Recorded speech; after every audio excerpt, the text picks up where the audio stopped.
So today I want to talk to you a little bit more about signs of mental and emotional abuse. This is such an important topic, and there are so many different signs that you can learn about that will help you to understand if you or somebody you know might be in one of these abusive relationships.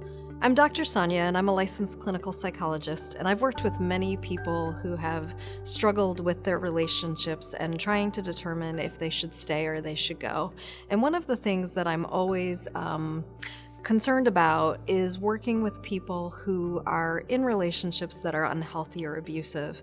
And as a therapist, I really want to help them to understand and make a good decision about some of the signs they're seeing and support them whether they want to try to set good boundaries in the relationship or whether they want to try to receive help to exit the relationship. So today I'm going to talk to you a little bit more about some of these signs. In addition to jealousy, one of the other things that an emotionally abusive partner will do is try to monitor and control who you speak to and when you speak to them. And they may do this through going through your phone or your social media or your computer, or monitoring who you're spending time with and when you're spending time with these people. There's a big difference between concern and control, and if somebody wants to monitor every aspect of your life, they're probably more controlling than they are concerned about you. Mind games are a really common tool of people who are emotionally abusive. Basically, what they will do is try to make you deny your own reality. So, for example, they might say something, and then when you confront them about what they said, whether it was cruel or harsh or untrue, they'll deny ever saying it in the first place. And this has the effect of keeping you entirely off balance and really doubting your own reality and your own perception.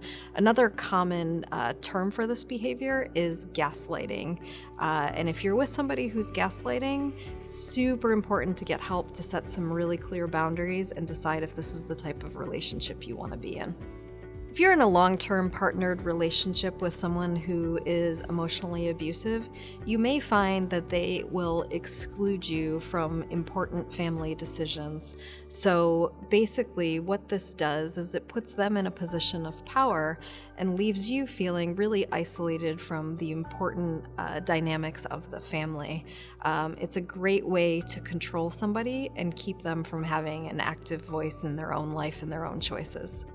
In addition to excluding you from important family decisions, another classic technique of an emotionally abusive person is to control your access to finances, either through having you give them your money that you make, or if you are at home and you're not working, they may only allow you a small allowance, and they may monitor every financial transaction that you make. And the reason that they do this is really it's just another form of control and a way to keep you trapped in an unhealthy situation.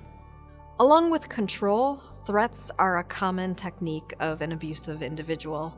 Basically, they will threaten to leave you or divorce you anytime you try to set a boundary or to assert yourself or to express any displeasure with the way that they're treating you.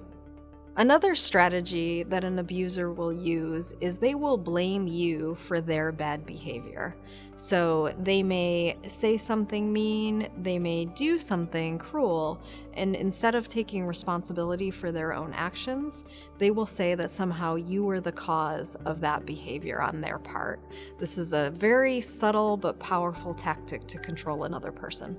If any of these signs we talked about today resonate with you, or if you recognize either yourself or someone else in an emotionally abusive relationship, I really encourage you to reach out for help. There are many licensed counselors who can basically help you determine if you are in an abusive relationship, and if you choose to stay in the relationship, help you set boundaries. And if you choose to leave the relationship, help you with all of the emotions and feelings that will arise around this difficult decision.